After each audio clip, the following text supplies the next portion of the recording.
Ukrajinou dostali po hladine rieky Uch neželanú zásielku.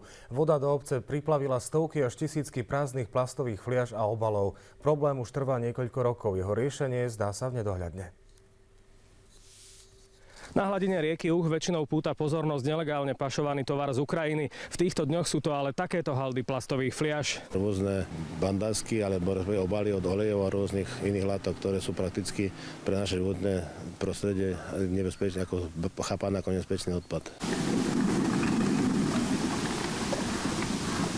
Aj keď sme upozorňovali na to niektoré orgány, doteraz sa nič s týmto neurobilo. V závere tohto týždňa pokrývali plastové fľaše viac ako 300-metrový úsek rieky Uch.